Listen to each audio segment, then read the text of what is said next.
Everything is energy. Damon's dark eyes focus on mine, urging me to listen, really listen this time. Everything around us. His arm sweeps before him, tracing a fading horizon that'll soon fade to black. Everything in this seemingly solid universe of ours isn't solid at all. It's energy. Pure vibrating energy. And while our perception may convince us that things are either solid or liquid or gaseous, on the quantum level, it's all just particles within particles. It's all just energy. I press my lips together and nod, his voice overpowered by the one in my head urging, "Tell him. Tell him now. Quit stalling and just get it over with. Hurry before he starts talking again." But I don't. I don't say a word. I just wait for him to continue so I can delay even further. "Raise your hand." He nods, palm out, moving toward mine.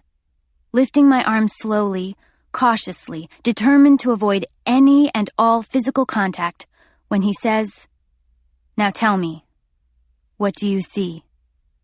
I squint, unsure what he's after. Then shrugging, I say, "Well, I see pale skin, long fingers, a freckle or two, nails in serious need of a manicure." "Exactly." He smiles, as though I just passed the world's easiest test. "But if you could see it as it really is, you wouldn't see that at all. Instead, you'd see a swarm of molecules containing protons, neutrons, electrons, and quarks. And within those tiny quarks, down to the most minuscule point, you'd see nothing but pure vibrating energy moving at a speed slow enough that it appears solid and dense, and yet quickly enough that it can't be observed for what it truly is." I narrow my eyes, not sure I believe it. Never mind the fact that he's been studying this stuff for hundreds of years. "Seriously, Ever, nothing is separate." He leans toward me, fully warmed up to his subject now. "Everything is one. Items that appear dense, like you and I, and this sand that we're sitting on, are really just a mass of energy vibrating slowly enough to seem solid, while things like ghosts and spirits vibrate so quickly they're nearly impossible for most humans to see." "I see Riley," I say, eager to remind him of all the time I used to spend with my ghostly sister. Or at least I used to, before she crossed the bridge and moved on. "And that's exactly why you can't see her anymore." He nods. "Her vibration is moving too fast, though there are those who can see past all of that." I gaze at the ocean before us, the swells rolling in, one after another. Endless, unceasing, immortal. Like us. "Now raise your hand again and bring it so close to mine we just nearly touch." I hesitate, filling my palm with sand, unwilling to do it. Unlike him, I know the price, the dire consequences the slightest skin-on-skin contact can bring, which is why I've been avoiding his touch since last Friday.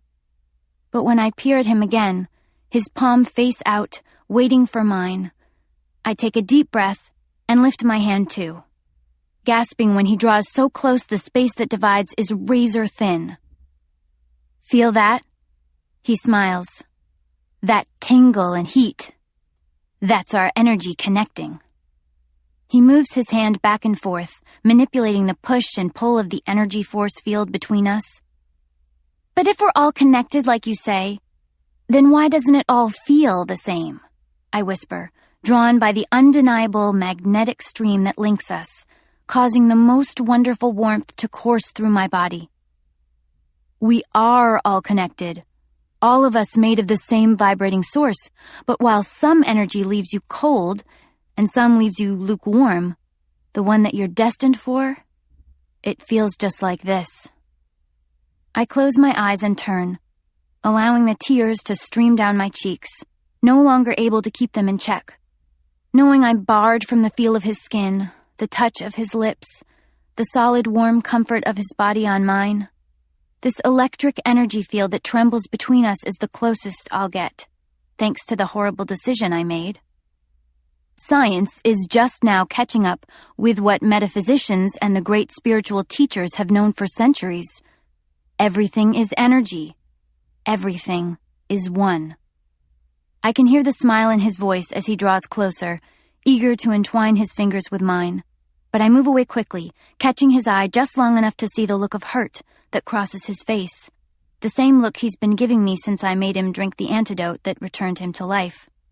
Wondering why I'm acting so quiet, so distant, so remote.